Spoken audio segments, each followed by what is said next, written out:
All right, I just wanted to do kind of a quick little review on these Maven C.4 18 to 56 binoculars.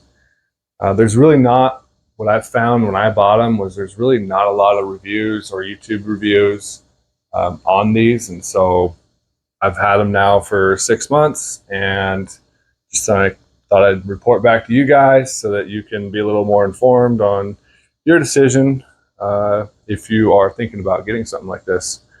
Again, they're 18 to 56, so they are big dogs. They're too big for my binocular harness. It's kind of the first thing that I would have to get a bigger harness in order to carry them, or maybe use, obviously something else other than I have a Badlands, binocular pack. Maybe if I just use an actual harness, where they're just kind of exposed. That would be all right, but they're a little big for hiking. I'm not going to hike with them, and that's not what I got them for. I got them for mostly a truck binocular, and they work for that. One thing I should say is that the quality feels great. I mean, there's nothing cheesy about these. They feel good. They look good. The glass is good. I mean, they are really nice binoculars, and these are, they're not the most expensive ones they had. Can't remember, they're 700, 750, something like that. They're great, but I will say that because they're 18s, they are hard to get adjusted. It seems like every time I bring them up to my eyes, I've got to start tweaking on both sides, really both eyes. And I believe that's just because of the 18 factor.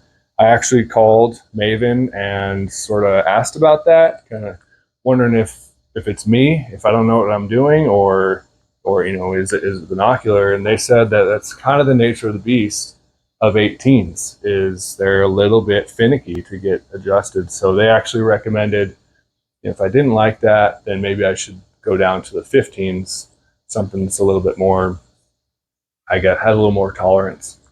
But I wanted the big dogs, so I stuck with the 18s. And you just got to get used to it. You get used to knowing, and you get fast at it. After a while using them, you just get used to pulling them up, dialing them in every time. And I'm learning to like them, let's say that. When I first got them, I was really on the fence, like, geez, I don't, not really sure about this. And now that I've had them a while, I'm keeping them. They're staying in the truck. It's what they're for. They're big and heavy. You need a rest. Without a rest, 18 power, it's like holding up a spotting scope without a tripod, you need a rest. But a lot of times I just use the window, roll the window down just right and get rested that way.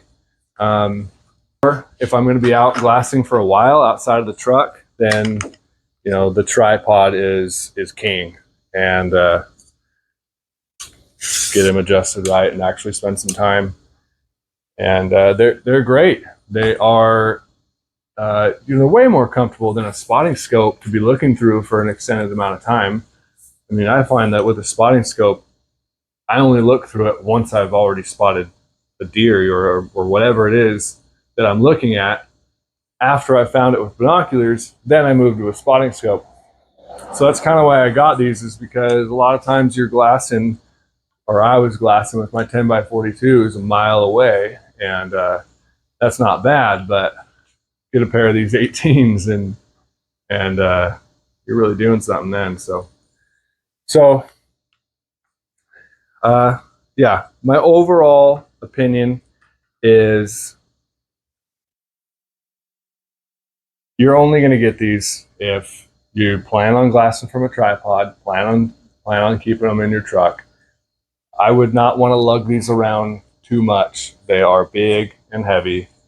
But again, the quality is there. They're really nice. Really nice glass. I have Swarovski binoculars, and I've had Vortex Diamondbacks, okay? And I would say they are somewhere in between. a heck of a step up from Vortex Diamondbacks. Let's say that. I mean, they're not in that ballpark at all. But I wouldn't say that they're quite as good as Swarovski. But really nice binoculars. I am happy with them, and like I said, as long as you don't plan on packing them around, I think you'd be happy with them too.